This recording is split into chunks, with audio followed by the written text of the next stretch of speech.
నమస్తే, welcome to డిఆర్టీవీ news. నేను తరంగిడి. ముందుగా బులెటిన్లో హెడ్లైన్స్ చూద్దాం.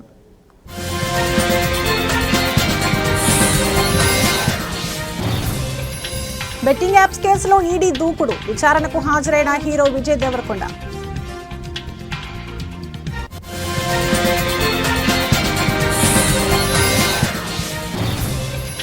కాంగ్రెస్ పార్టీ నాయకులపై కవిత విమర్శలు. దొంగ దీక్షలు కాదు, నిజమైన దీక్షలు చేయాలని వ్యాఖ్య.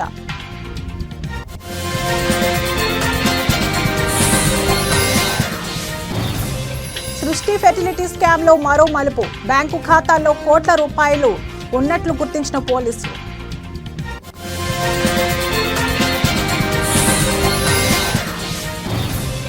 సీఎం రేవంత్ తన భాష మార్చుకోవాలి. మరోసారి ఎమ్మెల్యే రాజగోపాల్ రెడ్డి విమర్శలు.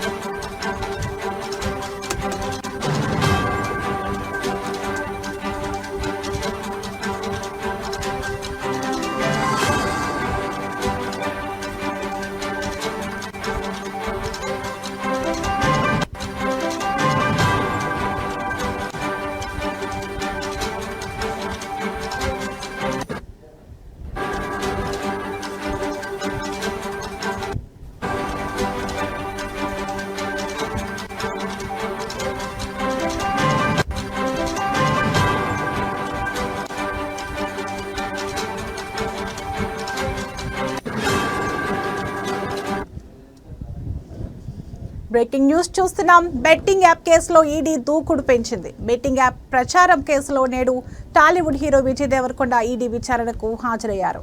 ఇప్పటికే ఈ కేసులో ఈడీ అధికారులు నటుడు ప్రకాష్ రాజ్ను విచారించారు.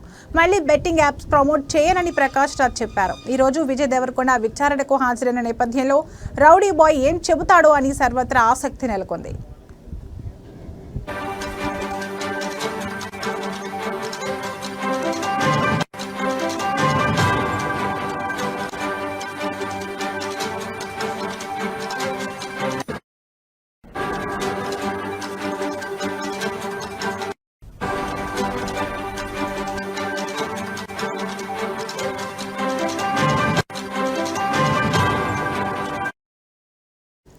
బెట్టింగ్ యాప్స్ ప్రమోషన్లకు సంబంధించి టాలీవుడ్ హీరో దగ్గుబాటి రానాకు కూడా ఆగస్టు 11న విచారణకు హాజరు కావాలని ఈడీ నోటీసులు జారీ చేసింది. అలాగే నటి మంచు లక్ష్మికి ఆగస్టు 13న విచారణకు రావాలని ఈడీ అధికారులు నోటీసులు ఇచ్చారు. నేడు విజయ్ దేవరకొండ విచారణకు హాజరైతే మనీ లాండరింగ్ కోణాల్లో ఈడీ విచారణ జరపనుంది. బెట్టింగ్ యాప్ నుంచి తీసుకున్న పారితోషికం, కమిషన్లపై ఈడీ ఆరా తీయనుంది. చట్టవిరుద్ధమైన యాప్లకు ప్రమోషన్ ఎందుకు చేయాల్సి వచ్చిందని మనీ లాండరింగ్ కోణంలో ఈడీ విచారణ చేయనుంది.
బెట్టింగ్ యాప్ల ప్రమోషన్లకు సంబంధించి 29 మంది టాలీవుడ్ సెలబ్రిటీలు, కంపెనీలపై ఈడీ కేసులు నమోదు చేసిన విషయం తెలిసిందే.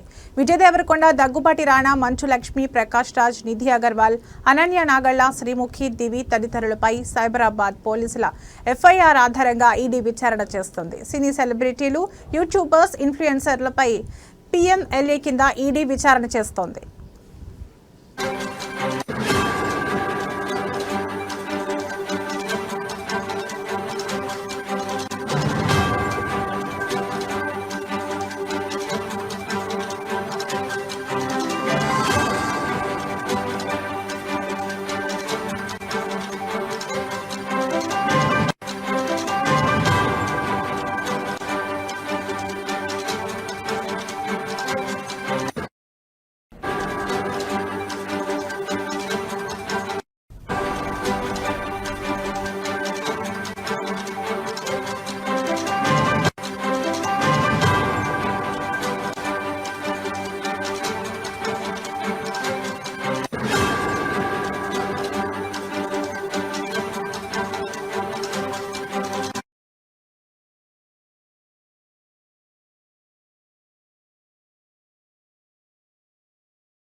బ్రేకింగ్ న్యూస్ చూస్తున్నాం. కాంగ్రెస్ పార్టీ నాయకులు ఢిల్లీలో దొంగ దీక్షలు కాదు నిజమైన దీక్షలు చేయాలని బీఆర్ఎస్ ఎమ్మెల్సీ తెలంగాణ జాగృతి అధ్యక్షురాలు కల్వకుంట్ల కవిత విమర్శించారు. సామాజిక తెలంగాణ అంటే ఢిల్లీకి వెళ్లి ఉత్తుత్తి ధర్నాలు చేయడం కాదని ఎద్దేవా చేశారు. బీసీల కోసం తాము 72 గంటల పాటు దీక్షకు పూనుకున్నామని, కోర్టు నుంచి పర్మిషన్ రాలేదన్నారు. బీసీల కోసం జాగృతి కార్యాచరణ సిద్ధం చేస్తుందని ఎమ్మెల్సీ కవిత తెలిపారు. నేడు తెలంగాణ జాగృతి వ్యవస్థాపన దినోత్సవం. ఈ సందర్భంగా జాగృతి కార్యాలయంలో అధ్యక్షురాలు జెండాను ఆవిష్కరించారు. ప్రొఫెసర్ జయశంకర్ జయంతి సందర్భంగా చిత్రపటానికి నివాళులర్పించారు.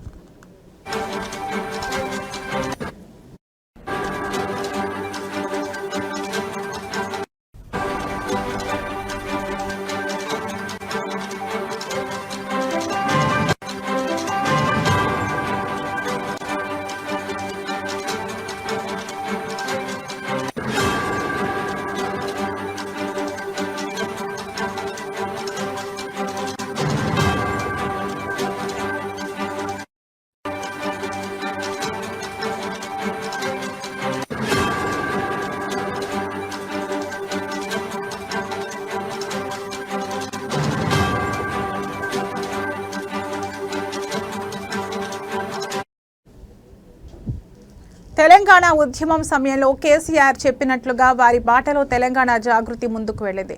జయశంకర్ సార్ ఆలోచనలను తూచా తప్పకుండా పాటించాం. తెలంగాణ చూడకుండానే జయశంకర్ సార్ దూరమయ్యారు. జయశంకర్ సార్ జయంతి సందర్భంగా జాగృతి ఫౌండేషన్ డే జరుపుకుంటున్నాం. సామాజిక తెలంగాణ కోసం పాటుపడాలని జయశంకర్ సార్ అనేకసార్లు చెప్పారు. రాష్ట్రం ఏర్పడిన తర్వాత అన్ని వర్గాలు వారికి సమన్యాయం జరగాలని చెప్పేవారు. జై తెలంగాణ అనని ముఖ్యమంత్రి రేవంత్ రెడ్డి సామాజిక తెలంగాణ అంటే ఢిల్లీకి వెళ్లి ఉత్తుత్తి ధర్నాలు చేయడం కాదు. బీసీల కోసం మేము 72 గంటల పాటు దీక్షకు పూనుకున్నాం.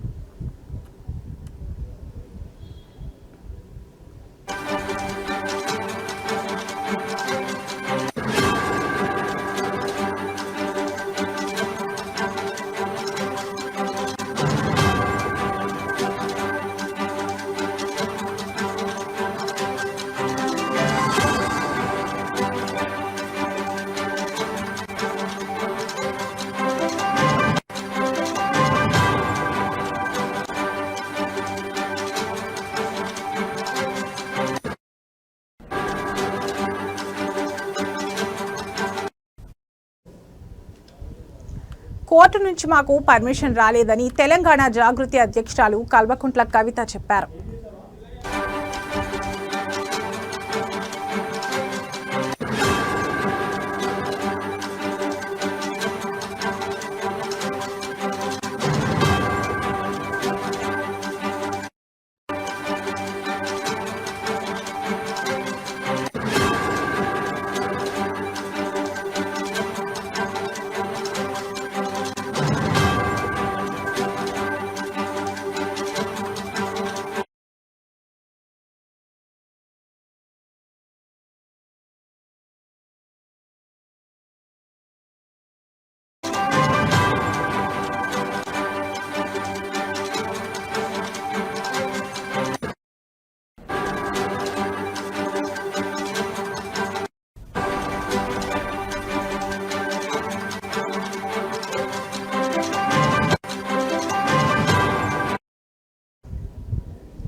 బ్రేకింగ్ న్యూస్ చూస్తున్నాం. గోపాలపురం సృష్టి ఫెర్టిలిటీ హాస్పిటల్ కేసులో పోలీసుల దర్యాప్తు వేగం పుంజుకుంది. ఈ కేసులో తాజాగా 6 మందిని అరెస్ట్ చేసిన పోలీసులు వారిని రిమాండ్కు తరలించారు. ఇప్పటి వరకు మొత్తం 17 మందిని అరెస్ట్ చేసి రిమాండ్కు పంపినట్లు సమాచారం.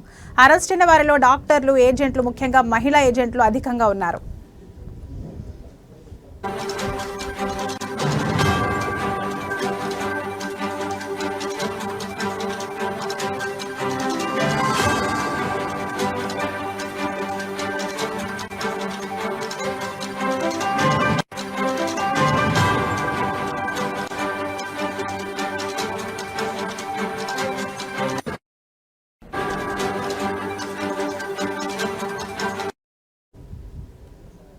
ఈ కేసులో ప్రధాన నిందితురాలిగా ఉన్న డాక్టర్ నమ్రతపై ఒక్క గోపాలపురం పోలీస్ స్టేషన్లోనే 8 ఎఫ్ఐఆర్లు నమోదయ్యాయి. ఆమెతో పాటు ప్రముఖ గైనకాలజిస్ట్ డాక్టర్ విద్యులతను కూడా పోలీసులు అరెస్ట్ చేసి రిమాండ్కు తరలించారు. పోలీసులు డాక్టర్ నమ్రతకు చెందిన బ్యాంక్ ఖాతాలు, హాస్పిటల్ అకౌంట్లు ఫ్రీజ్ చేశారు. ఈ ఖాతాలో కోట్ల రూపాయల నగదు జమ ఉందని అధికారులు గుర్తించారు. ప్రస్తుతం మరికొన్ని ఖాతాలను కూడా గుర్తించే పనిలో ఉన్నారు.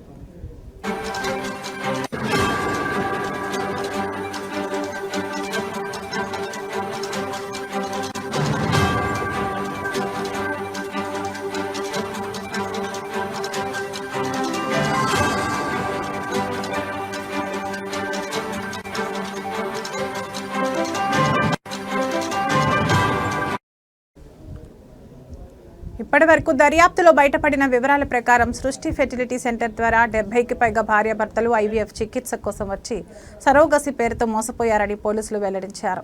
సృష్టి ఫెర్టిలిటీ హాస్పిటల్ డాక్టర్ నమ్రతతో పాటు మరికొందరు చైల్డ్ ట్రాఫికింగ్కు పాల్పడ్డట్టు పక్కా ఆధారాలు లభించాయి. గోపాలపురం పోలీసులు మరోసారి సృష్టి హాస్పిటల్కు వెళ్లి కీలక డాక్యుమెంట్లు, రికార్డులు స్వాధీనం చేసుకున్నారు. ఇవి కేసుకు మద్దతుగా కీలక ఆధారాలుగా మారనున్నాయి. అలాగే ఈ రోజు మరో కొన్ని అరెస్టులు జరగవచ్చని సమాచారం.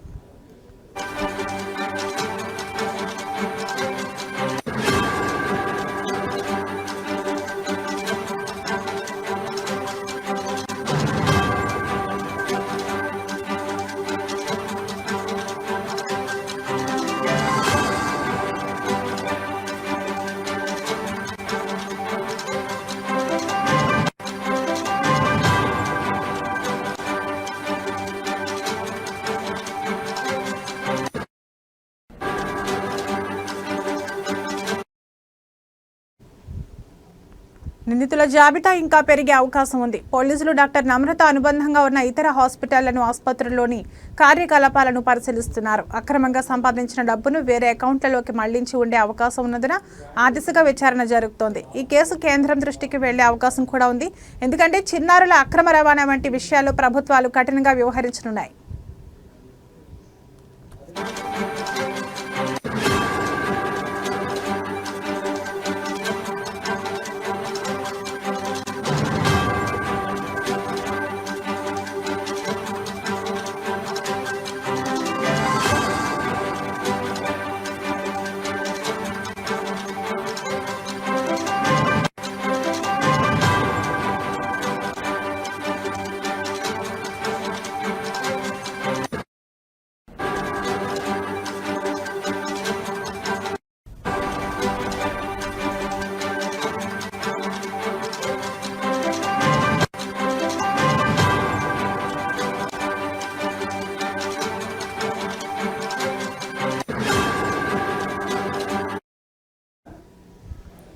తెలంగాణ సీఎం రేవంత్ రెడ్డిపై మరోసారి Congress MLA Rajagopal Reddy hot comments చేశారు.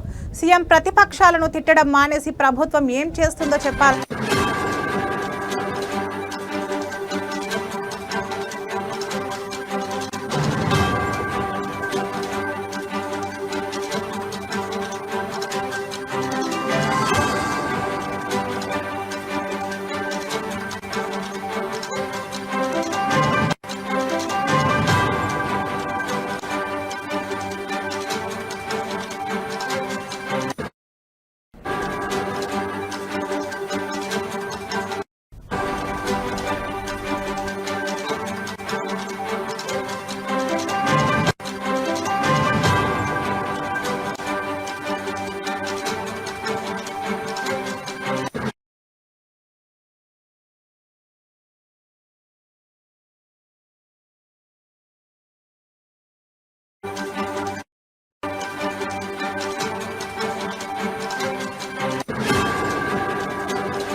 బ్రేకింగ్ న్యూస్ చూస్తున్నాం. తెలంగాణ సీఎం రేవంత్ రెడ్డిపై మరోసారి Congress MLA Rajagopal Reddy hot comments చేశారు. సీఎం ప్రతిపక్షాలను తిట్టడం మానేసి ప్రభుత్వం ఏం చేస్తుందో చెప్పాలని డిమాండ్ చేశారు. సోషల్ మీడియా విషయంలో ఓడ దాటే వరకు ఓడ మల్లన్న, ఓడ దాటిన తర్వాత బోడి మల్లన్న అన్నట్లు ఉందని ఎద్దేవా చేశారు. సీఎం రేవంత్ తన భాష మార్చుకోవాలని సూచించారు. మరో 3.5 ఏళ్లు రేవంత్ రెడ్డి సీఎం అని, ఆ తర్వాత ఎవరు అనేది అప్పుడు చూద్దామన్నారు. తనకు మంత్రి పదవి విషయంలో హైకమాండ్ ప్రామిస్ చేసిందని మరోసారి రాజగోపాల్ రెడ్డి గుర్తు చేశారు.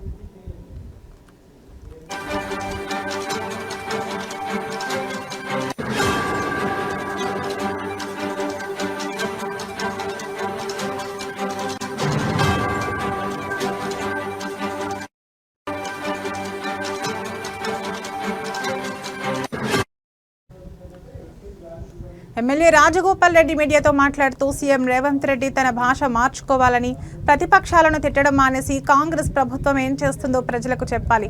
20 మంది సీమాంధ్ర కాంట్రాక్టర్లు తెలంగాణను దోచుకుంటున్నారు. నాకు మంత్రి పదవి విషయంలో హైకమాండ్ ప్రామిస్ చేసింది. నా మంత్రి పదవి విషయం కోమటిరెడ్డి వెంకటరెడ్డికి తెలియదు. ఇంకా 3.5 ఏళ్లు రేవంత్ రెడ్డి ముఖ్యమంత్రి. ఆ తర్వాత ఎవరు అనేది అప్పుడు చూద్దాం. అందరం కలిస్తేనే కాంగ్రెస్ అధికారంలోకి వచ్చిందని చెప్పారు.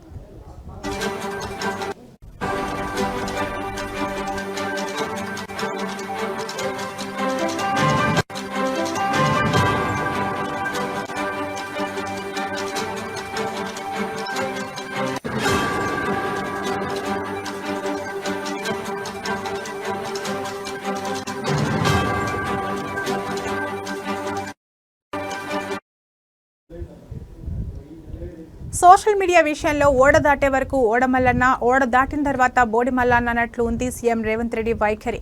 నాకు మంత్రి పదవే కావాలంటే అప్పుడే కేసీఆర్ ఇచ్చేవారు. అధికారం కోల్పోయిన ఫ్రస్ట్రేషన్లో బీఆర్ఎస్ ఉంది. అసెంబ్లీకి రాని కేసీఆర్ ముందుగా తన ప్రతిపక్ష హోదా పదవికి రాజీనామా చేయాలి. సీఎం రేవంత్ రెడ్డి కమిషన్ల పేరుతో కాలయాపన చేస్తున్నారు. కాళేశ్వరం అవినీతిపై కఠిన చర్యలు తీసుకోవాలి. బాధ్యులపై ఎందుకు చర్యలు తీసుకోలేదు అని మునుగోడు ఎమ్మెల్యే రాజగోపాల్ రెడ్డి ప్రశ్నించారు. ఇటీవల CM Revanth Reddy social media జర్నలిస్టులపై మండిపడ్డారు. ఆ విషయంలోనే ఇప్పటికే ట్విట్టర్ వేదికగా కౌంటర్ ఇచ్చిన మునుగోడు ఎమ్మెల్యే తాజాగా మరోసారి టార్గెట్ చేశారు.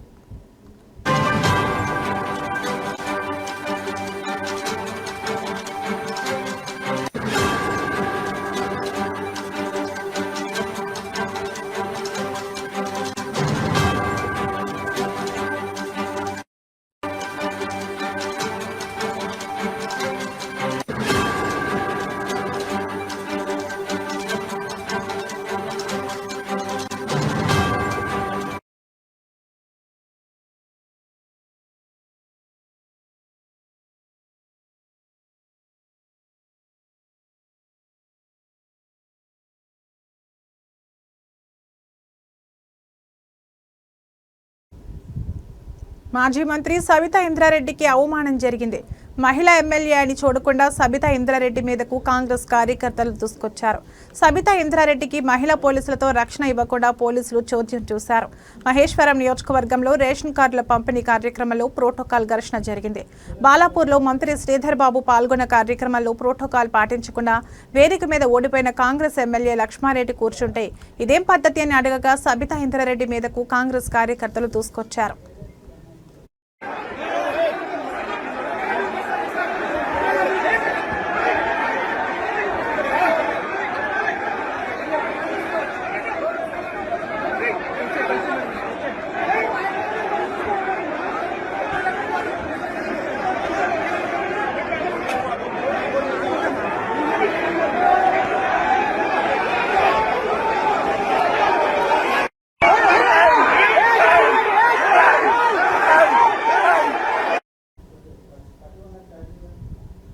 కరీంనగర్ జిల్లాలో విషాదం చోటు చేసుకుంది. భర్త అనుమానిస్తున్నాడనే కారణంతో తాను ఎవరితో మాట్లాడటం లేదని సెల్ఫీ వీడియో తీసి బల్వన్ మరణానికి పాల్పడింది ఓ వివాహిత. దీంతో మృతురాలి అన్న ఇచ్చిన ఫిర్యాదు మేరకు కేసు నమోదు చేసి పోలీసులు విచారిస్తున్నారు. కరీంనగర్ జిల్లా శంకరపట్నం మండలం తాడికల్కు చెందిన శ్రావ్య రాజన్న సిరిసిల్ల జిల్లా బోయినపల్లి మండలానికి చెందిన ధర్మతేజ్ను ప్రేమించి 2020లో వివాహం చేసుకుంది. వివాహం తర్వాత బోయినపల్లిలో భర్తతో ఉన్న శ్రావ్యకు బాబు జన్మించాడు. అనంతరం ధర్మతేజ్ ఉపాధి నిమిత్తం దుబాయ్కి వెళ్లాడు. అప్పటి నుండి శ్రావ్య తాడికల్ గ్రామంలో ఉంటుంది. కొద్ది రోజుల క్రితం నుండి ధర్మతేజ్ శ్రావ్య వేరే వారితో మాట్లాడుతుందంటూ శ్రావ్యను మానసికంగా వేధిస్తున్నాడు. దీంతో మనస్తాపానికి గురైన శ్రావ్య ఉరేసుకుని ఆత్మహత్య చేసుకుంది. మృతురాలి అన్న ఇచ్చిన ఫిర్యాదు మేరకు కేసు నమోదు చేసి పోలీసులు విచారిస్తున్నారు. ఆత్మహత్య చేసుకునే ముందు శ్రావ్య తీసిన సెల్ఫీ వీడియో బయటికి రావడంతో సెల్ఫీ వీడియో చూసిన వారంతా కన్నీటి పర్యంతమవుతున్నారు.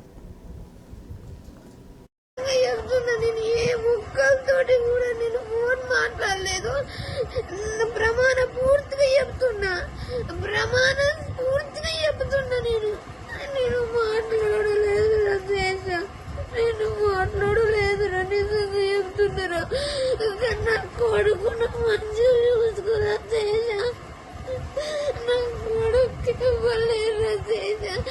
నేను ఎవరితోనే మాట్లాడలేదు. నాకున్న టెన్షన్లకి నేను పిచ్చిదాన్ని అవుతున్నారా.